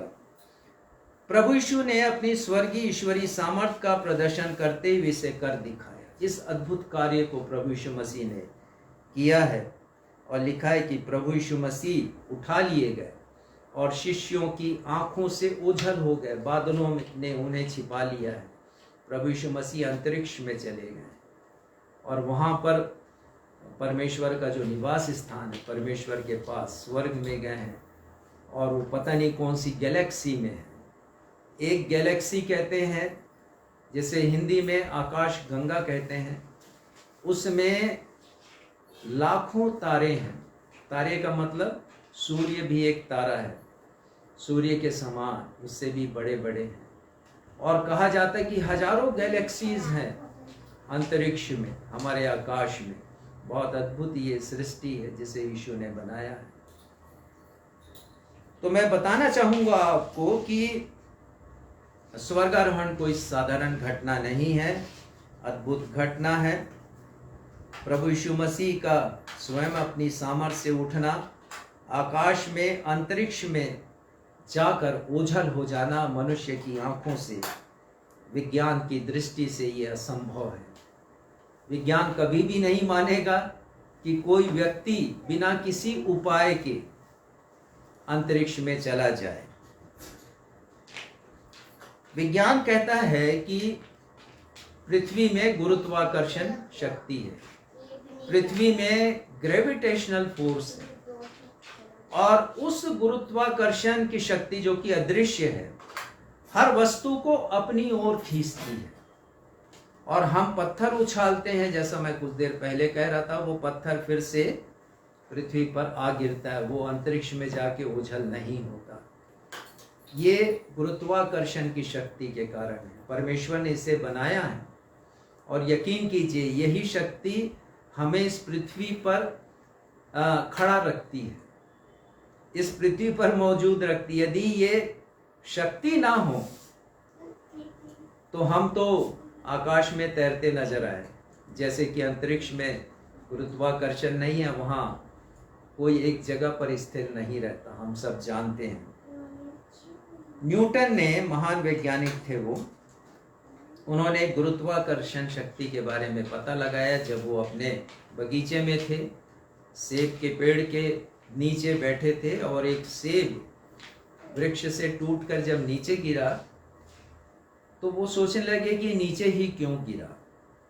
और फिर उन्होंने पता लगाया कि एक ग्रेविटेशनल फोर्स है पृथ्वी में, और कहते हैं कि पृथ्वी एक बहुत बड़ा चुंबक है, हर चीज़ों को अपनी तरफ आकर्षित करता है। तो प्रश्न उठता है कि फिर सैटेलाइट, उपग्रह जिसे कहते हैं, वो कैसे चला जाता है अंतरिक्ष में। फिर हम पढ़ते हैं कि मनुष्य चांद पर जा रहा है, फिर हम पढ़ते हैं कि मंगल ग्रह पर भी सैटेलाइट जा रहा है, फिर यहाँ जा रहे हैं, वहाँ जा रहे हैं, कैसे चले जाते हैं। तो उसके बारे में मैं बताऊंगा आपको कि एक विस्फोट होता है सैटेलाइट के इंजन में। सैटेलाइट के इंजन में 95% ईंधन होता है, फ्यूल होता है, और वो जब बर्स्ट होता है तो एक बहुत बड़ी शक्ति उत्पन्न होती है, और वो शक्ति गति प्रदान करती है रॉकेट को। वो गति पृथ्वी के गुरुत्वाकर्षण से बाहर निकलने के लिए 11 किलोमीटर प्रति सेकंड की होना चाहिए, अर्थात 40,000 किलोमीटर पर आवर, एक घंटे में। ये स्पीड जब तक ना हो, ये गति ना हो, कोई इस अंतरिक्ष से बाहर नहीं जा सकता, वो सैटेलाइट गिर जाएगा। लेकिन प्रभु यीशु मसीह ने ईश्वरीय सामर्थ्य को प्रकट किया है। प्रेरितों के काम पहले अध्याय के 9वें पद में आया है, यह कहकर यीशु उनके देखते देखते ऊपर उठा लिया गया बादल में, और प्रभु यीशु मसीह उनकी आंखों से ओझल हो गए पलक झपकते ही। अर्थात जो गति एक सैटेलाइट की होती है, वैसे ही या उससे भी अधिक गति से प्रभु यीशु मसीह इस पृथ्वी से विदा हुए हैं। स्वर्गारोहण प्रभु यीशु के ईश्वरीय सामर्थ का प्रगटीकरण है। प्रभु यीशु मसीह ने क्यों विज्ञान के नियमों को झुठला दिया? इसलिए क्योंकि यीशु मसीह विज्ञान के नियमों से भी ऊपर हैं। उन्होंने ही गुरुत्वाकर्षण की शक्ति को बनाया है, ग्रेविटेशनल फोर्स को उन्होंने बनाया है। बार बार मैं एक पद का उल्लेख करता हूं, रोमियो की किताब उसका 11वां अध्याय और 33वां, 34वां और 35वां पद बहुत अद्भुत है, आपको याद होना चाहिए। वहां लिखा, आहा परमेश्वर का धन और बुद्धि और ज्ञान क्या ही गंभीर है, उसके विचार कितने अथाह और उसके कैसे अगम है, कैसे महान है। आगे लिखा, उसकी बुद्धि को किसने जाना है, या उसका मंत्री कौन हुआ है जो उसको सलाह दे। ये है यीशु, ये है मेरा और आपका यीशु, जिसके सामने हर कोई झुकता है, विज्ञान भी झुका है। यद्यपि वैज्ञानिक इस सत्यता को स्वीकार नहीं करते, परंतु मुझे और आपको स्वीकार करना है, क्योंकि जैसे यीशु का स्वर्गारोहण हुआ वैसे ही मेरा और आपका स्वर्गारोहण भी होगा। दूसरी बात आपको बताऊंगा मैं कि प्रभु यीशु मसीह का स्वर्गारोहण प्रभु यीशु मसीह के दूसरे आगमन की सच्चाई को प्रकट करता है। प्रभु यीशु मसीह का स्वर्गारोहण प्रभु यीशु मसीह के सेकंड कमिंग को, उनके दूसरे आगमन को प्रदर्शित करता है। कैसे जानेंगे हम? आज हमने भजन संहिता पढ़ा है, भजन संहिता 96 और उसके 11वें पद को मैंने प्रारंभ में कहा था, और वहां पर लिखा है, आकाश आनंद करे, पृथ्वी मगन हो, समुद्र और उसकी सब वस्तुएं गरज उठें। पढ़िएगा 12वां पद। मैदान और जो कुछ उसमें है वह प्रफुल्लित हो, उसी समय वन के सारे वृक्ष जय जयकार करें। हाँ, ये सब प्रकृति आनंद मना रही है। और अभी कहा जा रहा है कि प्रभु यीशु मसीह का दूसरा आगमन बहुत निकट है। प्रभु यीशु मसीह जो वर्तमान परिदृश्य है पूरे विश्व का, वो इस बात का संकेत दे रही है कि प्रभु यीशु मसीह कभी भी आ सकते हैं, और बहुत से लोग इस बात पर सहमत हैं। भजनकार ने लिखा यहाँ पर कि प्रकृति प्रतीक्षा कर रही है प्रभु यीशु मसीह के दूसरे आगमन की। और मेरे हाथ में ये अखबार की एक रिपोर्ट है, और ये रिपोर्ट ये कहती है कि जो पृथ्वी का चुंबकीय क्षेत्र है वो कमजोर होता जा रहा है धीरे धीरे। ये कमजोर होना इस बात का प्रतीक है कि मैं और आप भी उठा लिए जाएंगे ना। तो प्रकृति का चुंबक जो क्षेत्र है, ग्रेविटेशनल फोर्स है हमारे ऊपर, उस रीति से हावी नहीं होगा। खैर, मैं आपको अभी ये बता रहा हूं कि प्रभु यीशु मसीह का स्वर्गारोहण प्रभु यीशु मसीह के दूसरे आगमन की सच्चाई को प्रदर्शित करता है। प्रभु यीशु मसीह ने अनेक बार प्रकट किया कि वे पिता के पास जाएंगे और वहां से वापस पुनः आएंगे। देखिए, कुछ पदों को हम देखेंगे।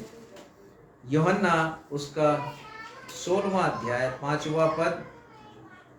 और ये मैं बता रहा था कि प्रकृति प्रतीक्षा कर रही प्रभु यीशु मसीह के दूसरे आगमन की।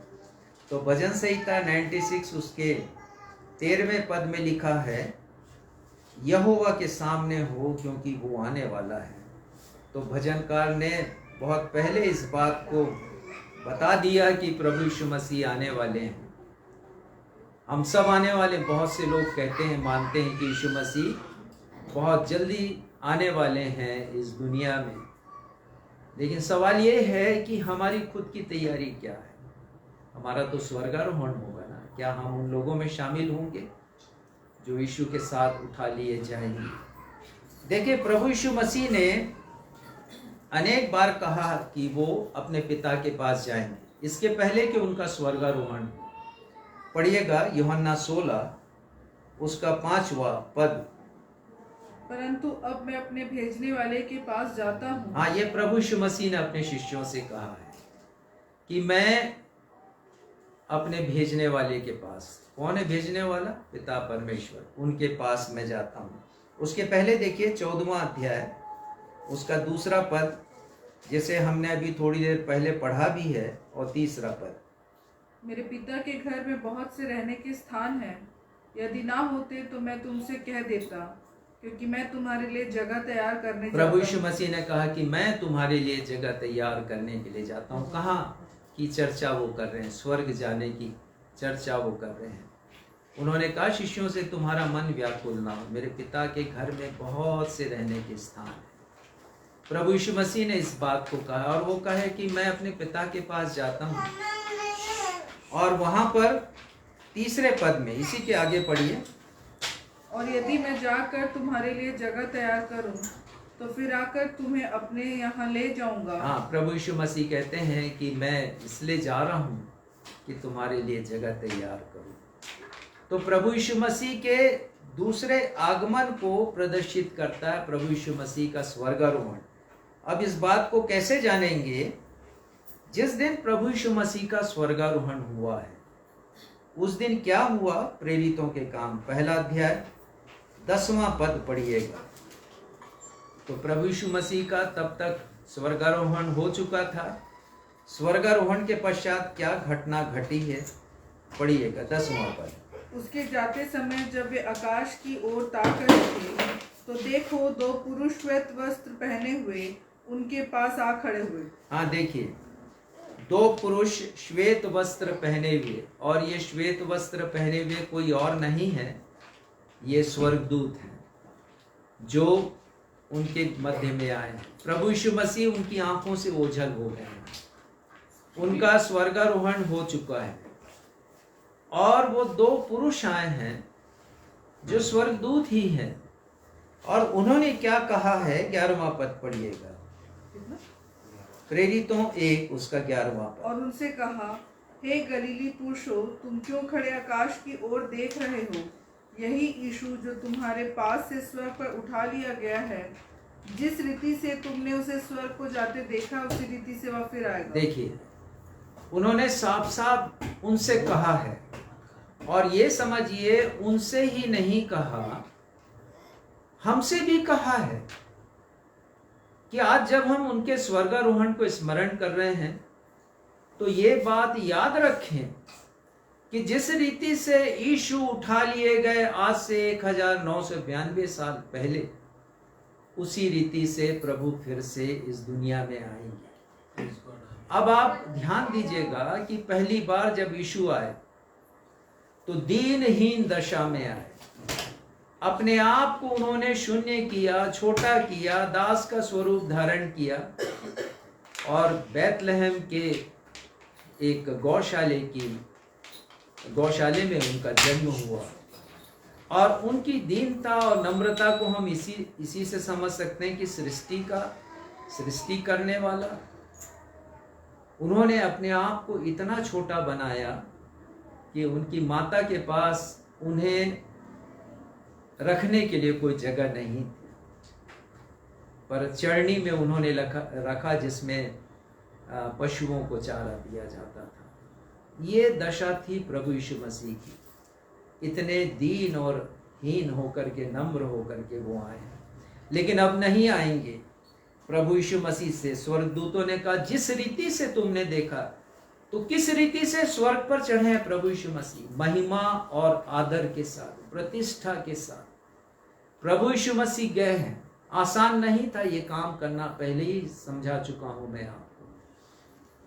तो प्रभु यीशु मसीह उसी रीति से आएंगे। कुछ पदों के द्वारा समझेंगे। मरकुस उसका 13वां अध्याय 26वां पद पढ़िएगा, किस रीति से प्रभु यीशु मसीह आएंगे। स्वर्गदूत ने कहा जिस रीति से तुमने देखा उसी रीति से, अब इस रीति से आएंगे। पढ़िएगा मरकुस 13 उसका 26वां पद। तब लोग मनुष्य के पुत्र की बड़ी सामर्थ और महिमा के साथ बादलों में आते देखेंगे। हाँ, प्रभु यीशु मसीह सामर्थ के साथ आएंगे, महिमा के साथ प्रभु यीशु मसीह आएंगे और लोग सब उनको देखेंगे। मत्ती 25 और 31 पद में लिखा है, जब मनुष्य का पुत्र अपनी महिमा में आएगा और सब स्वर्गदूत उसके साथ आएंगे तो वो अपने महिमा के सिंहासन पर विराजमान होगा।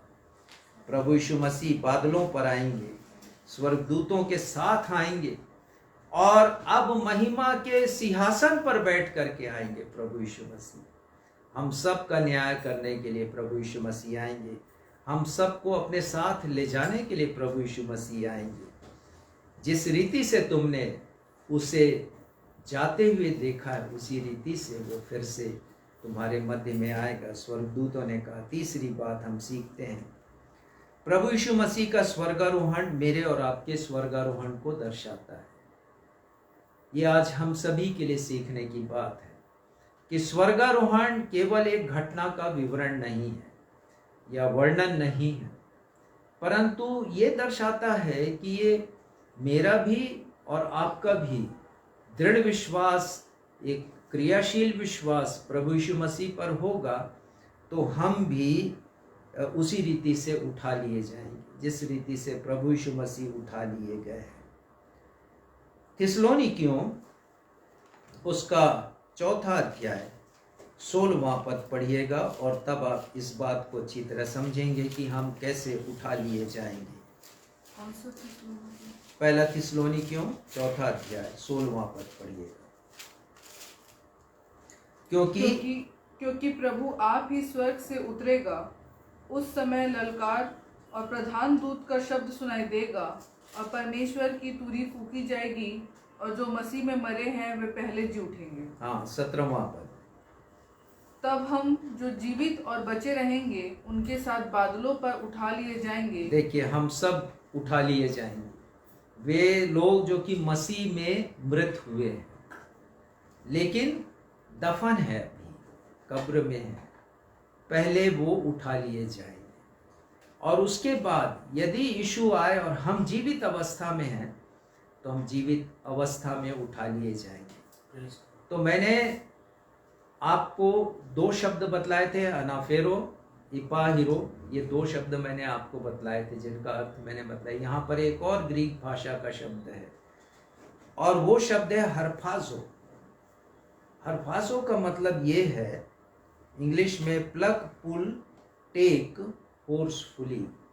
हिंदी में उसका अर्थ होता है बड़ी शीघ्रता से, बड़ी ताकत से किसी को खींचकर उसकी जगह से हटा लेना।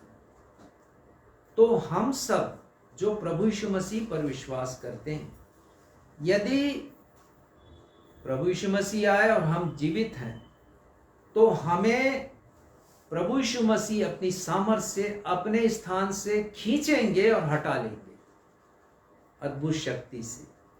इसका ये मतलब है उठा लिया जाना। थिस्सलुनीकियों की किताब में जो शब्द आया है हरफाजो, उसका मतलब ये है बड़ी शक्ति के साथ। हम कभी अपनी शक्ति से 10 फीट भी ऊंचाई तक नहीं जा सकते हैं, परंतु जब यीशु आएंगे अपनी सामर्थ्य से हमें अपनी तरफ खींचेंगे। बोलिएगा जय मसीह। जय मसीह। ये है प्रभु यीशु मसीह की सामर्थ्य। स्वर्गारोहण का प्रदर्शन करके प्रभु यीशु मसीह ने केवल एक घटना हमारे सामने नहीं रखी अपने सामर्थ्य का प्रकटीकरण नहीं किया, लेकिन उन्होंने बताया कि हम भी उसी रीति से उठा लिए जाएंगे। चौथी बात कि प्रभु यीशु मसीह का स्वर्गारोहण एक और महत्वपूर्ण घटना की ओर इशारा करता है और वो है पवित्र आत्मा का आना। हम कुछ पद देखेंगे। प्रभु यीशु मसीह का स्वर्गारोहण यदि नहीं होता तो पवित्र आत्मा भी कभी नहीं आता। पढ़िएगा यूहन्ना 16 अध्याय का 7वां पद और यहाँ पर आके पढ़िएगा उसे, ताकि आवाज जा सके। यूहन्ना 16वां अध्याय का 7वां पद। प्रभु यीशु मसीह अपने शिष्यों से बातचीत कर रहे हैं अपनी मृत्यु के पहले। गत्समनी बाग में पढ़ाए जाने के पहले प्रभु यीशु मसीह इसे अपने शिष्यों से कह रहे हैं। और क्या कह रहे हैं वो? तो भी मैं तुमसे सच कहता हूँ कि मेरा जाना तुम्हारे लिए अच्छा है, क्योंकि यदि मैं ना जाऊँ तो वह सहायक तुम्हारे पास ना आएगा। हाँ, देखिए, ये कहने का मतलब ये था प्रभु यीशु मसीह का कि यदि मैं नहीं जाऊं पिता के पास तो पवित्र आत्मा तुम्हें नहीं मिलेगा। एक वरदान प्रभु यीशु मसीह ने दिया है मुझे और आपको पवित्र आत्मा के रूप में, और उस पवित्र आत्मा के आने के कारण ही कलीसिया का जन्म हुआ, जिसे हम पेंटिकोस्ट का दिन कहते हैं। कलीसिया का जन्म हुआ है पवित्र आत्मा के आगमन से। इसके लिए मैं आज आपको बहुत सी बातें नहीं बताऊंगा, क्योंकि आने वाले रविवार को इसके ऊपर मैं संदेश दूंगा, तब आप बहुत सी बातों को जान सकेंगे। अंतिम बात मैं आपको बताऊंगा, और वो 5वीं बात है कि प्रभु यीशु मसीह का स्वर्गारोहण स्वर्ग के अस्तित्व को और परमेश्वर के अस्तित्व को प्रमाणित करता है। बहुत से लोग ना ही परमेश्वर पर यकीन करते हैं और ना ही स्वर्ग पर यकीन करते हैं, और बहुत से लोग कहते हैं कि स्वर्ग और नर्क इस दुनिया में नहीं है। स्वर्ग और नर्क, सुधारना चाहूंगा अपने वाक्य को। बहुत से लोग कहते हैं स्वर्ग और नर्क इस दुनिया में ही है। बहुत से लोग सुख में हैं और बहुत से लोग दुख में हैं। जो दुख में है वो नर्क में है, और जो सुख में है वो स्वर्ग में। ऐसे लोगों की व्याख्या है, लेकिन बाइबल कहती है कि स्वर्ग भी है और नर्क भी है। प्रभु यीशु मसीह ने कहा कि नर्क एक ऐसा स्थान है जहां के कीड़े भी नहीं मरते हैं। तो नर्क है और स्वर्ग है।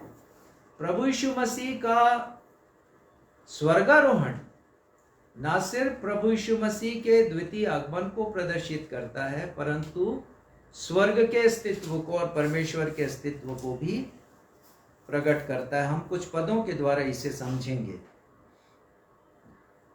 बाइबल बतलाती है कि प्रभु यीशु मसीह का स्थायी निवास स्वर्ग में है। लूका 24 और उसका 51 पद पढ़िएगा। प्रभु यीशु मसीह का स्थायी निवास स्वर्ग में है। एक सर्वे किया गया और ये पाया गया है कि अमेरिका में 73% युवा लोग अर्थात जवान लोग और 96% इवेंजलिकल चर्च के लोग स्वर्ग के अस्तित्व पर विश्वास करते हैं।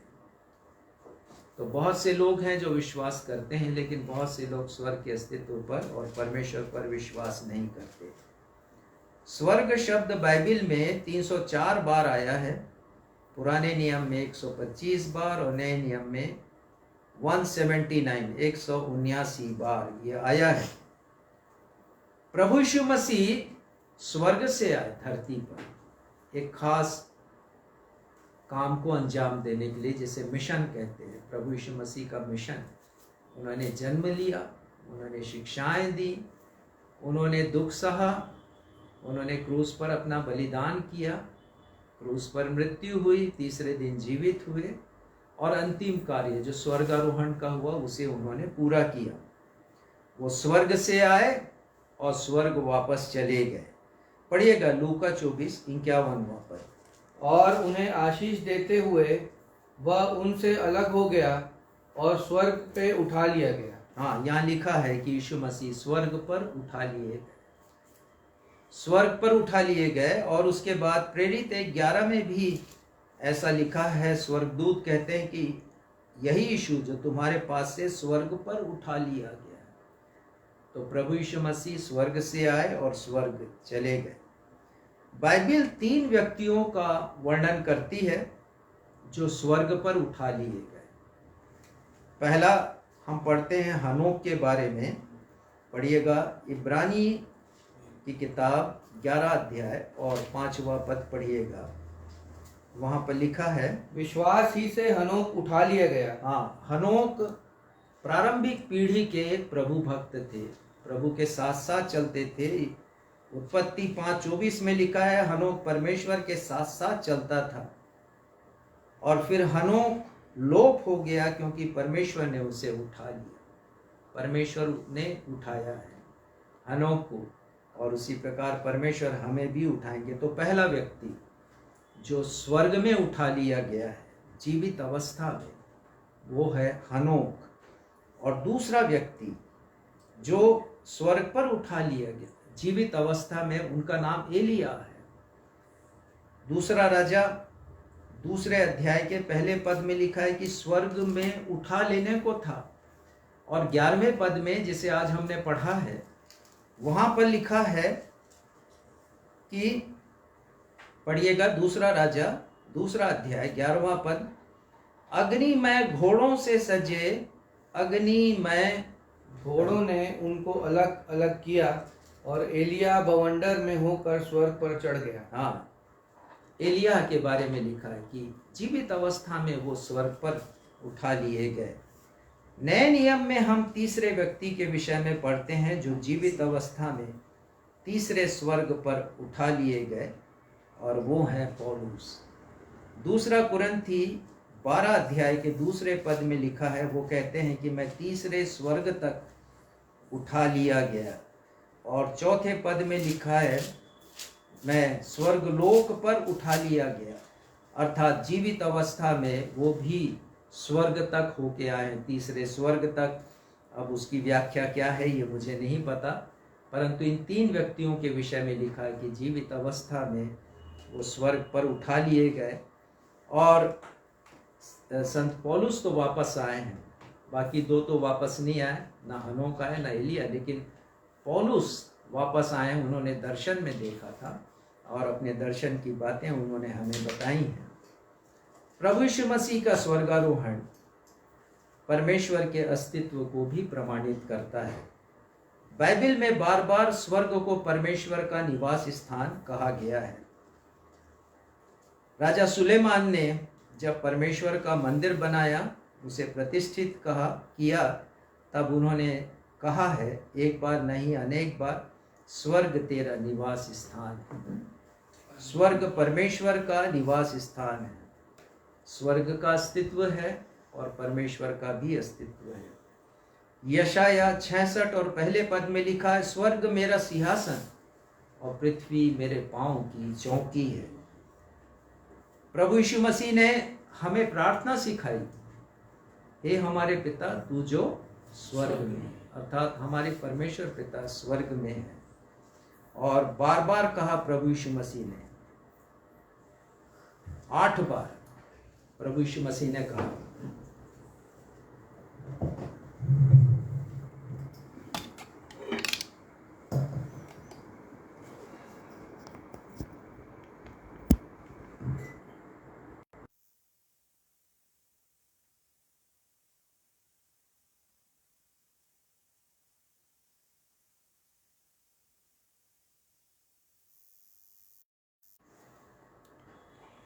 विद्युत व्यवस्था आई थी लेकिन फिर से वो चली गई। बार बार आप लोगों को व्यवधान इसके कारण हो रहा। हमारे जो ऑनलाइन दर्शक है, आप सभी से मैं क्षमा चाहता हूँ। तो प्रभु यीशु मसीह ने 8 बार कहा है स्वर्गीय पिता, मतलब पिता हैं हमारे जो स्वर्ग में हैं, परमेश्वर पिता। तो हमें विश्वास करना है, क्योंकि बिना विश्वास के हम परमेश्वर को प्रसन्न नहीं कर सकते। इब्रानी 11:6 में लिखा है कि जो कोई परमेश्वर के समीप आता है उसे विश्वास करना है कि परमेश्वर है, मतलब परमेश्वर का अस्तित्व है इस दुनिया में।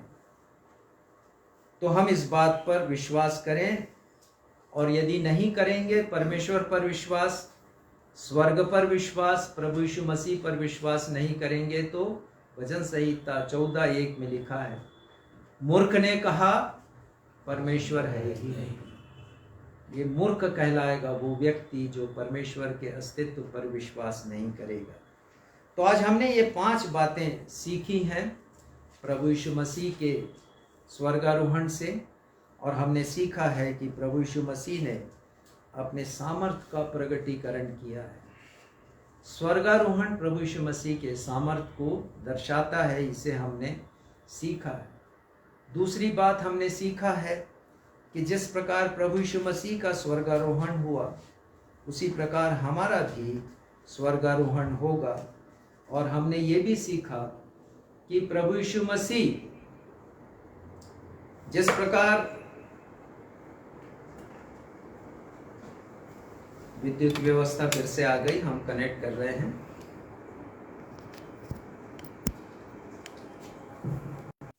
जिस प्रकार प्रभु यीशु मसीह उठा लिए गए, उसी प्रकार फिर से,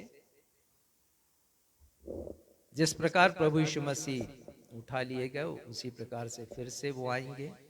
हमने ये भी सीखा आज कि प्रभु यीशु मसीह का स्वर्गारोहण एक बहुत बड़ा कारण बना है पवित्र आत्मा के आगमन का सामर्थ्य के साथ इस पृथ्वी के ऊपर कलीसिया की स्थापना का। और पांचवी बात हमने सीखा है कि प्रभु यीशु मसीह का स्वर्गारोहण प्रमाणित करता है कि स्वर्ग है और परमेश्वर पिता का अस्तित्व है।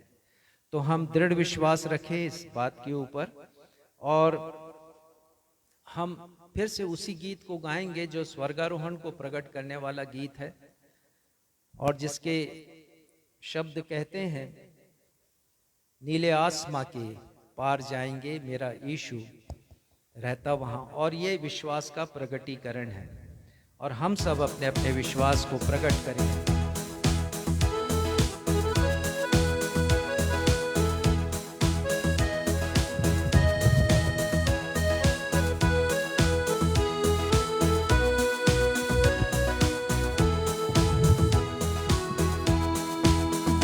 ये विश्वास है मेरा जो होगा पूरा, सपना ये मेरा न रहेगा अधूरा। ये विश्वास है मेरा, ये विश्वास है मेरा जो होगा पूरा, सपना ये मेरा न रहेगा अधूरा। ये विश्वास है मेरा, फिर संग हम रहेंगे अपने यीशु के, देखेगा सारा जहां। फिर संग हम रहेंगे अपने यीशु के, देखेगा सारा जहां। हम मिलेंगे बादलों पर, हम मिलेंगे बादलों पर, देखेगा सारा जहां। नीले आसमां के पार जाएंगे, मेरा यीशु रहता वहां। नीले आसमां के पार जाएंगे, मेरा यीशु रहता वहां। मेरा यीशु रहता वहां, मेरा यीशु रहता वहां। हमारे पिता, हम आपको हृदय की गहराइयों से धन्यवाद देते हैं। आज हमने प्रभु यीशु मसीह के स्वर्गारोहण से अनेक बातों को सीखा है, अपने आत्मिक जीवन की उन्नति के लिए, अपने विश्वास में और सुदृढ़ होने के लिए, बलवंत होने के लिए। पिता, हम धन्यवाद देते हैं प्रभु यीशु मसीह के लिए। वो इसलिए सर्वोच्च हैं क्योंकि उन्होंने जो कुछ कहा उसे करके दिखाया। उन्होंने कहा कि मैं तीसरे दिन जीवित हो उठूंगा, उन्होंने करके दिखा दिया पुनरुत्थान की सामर्थ्य से। उन्होंने कहा कि मैं अब अपने पिता के पास जाता हूं। उन्होंने कहा कि मुझे पिता के पास जाना अवश्य है। और हम पढ़ते हैं पिता की प्रभु यीशु मसीह के जी उठने के बाद 40वें दिन उनका स्वर्गारोहण हुआ है। पिता उस स्वर्गारोहण को भी उन्होंने करके दिखा दिया, हमें दर्शाने के लिए कि यदि हम प्रभु यीशु मसीह के ऊपर विश्वास रखेंगे तो मृत्यु हमारे लिए अंतिम शब्द नहीं। मृत्यु हमारे लिए एक धन्य आशा है जो ये हमें सिखाती है कि हमारा भी पुनरुत्थान होगा। स्वर्गारोहण के द्वारा प्रभु यीशु मसीह ने हमें सिखा दिया कि जैसे यीशु ऊपर उठा लिए गए, हम भी उठा लिए जाएंगे। और पिता अपने रूपांतरण के द्वारा प्रभु यीशु मसीह ने हमें सिखा दिया कि हमारी भी पार्थिव देह जो इस पृथ्वी पर सड़ने के लिए, मिट जाने के लिए है, यदि हम विश्वास करेंगे प्रभु यीशु मसीह की सामर्थ पर, तो वो स्वर्गीय रूप धारण करेगी। जैसे यीशु का रूपांतरण हुआ, हमारा भी रूपांतरण होगा। हमारी प्रार्थना पिता, हम अपने विश्वास पर दृढ़ बने रहें।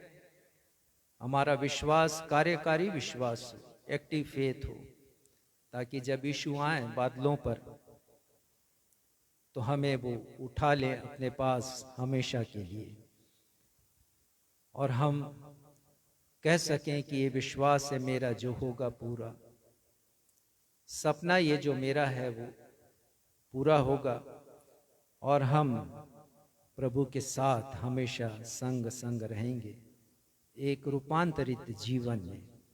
पिता, आज के वचन के प्रकाशन के लिए हम आपको हृदय की गहराइयों से धन्यवाद देते हैं, और हे पवित्र आत्मा, हम आपकी महिमा करते हैं। प्रार्थना करते हैं पिता कि ये वचन हम सब के लिए, जितने लोग कलीसिया भवन में हैं या जो लोग ऑनलाइन उपस्थित हैं, सब के लिए केवल घटना मात्र ना हो, परंतु हम सीख सकें कि हमारा भी स्वर्गारोहण होगा जैसे यीशु का स्वर्गारोहण हुआ। पिता, हम अपनी इस प्रार्थना को अपने उद्धारकर्ता प्रभु यीशु मसीह के महान सामर्थ्य और द्वितीय नाम में मांगते हैं, सुनिए और स्वीकार कीजिए। कलीसिया कहे आमीन। आमीन। आशीष ग्रहण करेंगे। यीशु मसीह की ओर से जो विश्वास योग्य साक्षी और मरे हुओं में से जी उठने वालों में पहला उठा और पृथ्वी के राजाओं का राजा है, तुम्हें अनुग्रह और शांति मिलती रहे। अब हमारे अद्वैत पिता परमेश्वर का प्रेम, हमारे उद्धारकर्ता प्रभु यीशु मसीह का अनुग्रह और शांतिदायक पवित्र आत्मा की सहभागिता हम में से प्रत्येक जनों के साथ अब से लेकर हमारे उद्धारकर्ता प्रभु यीशु मसीह के दूसरे आगमन तक हमेशा होती रहे। हम सब कहें आमीन। आमीन। जय मसीह।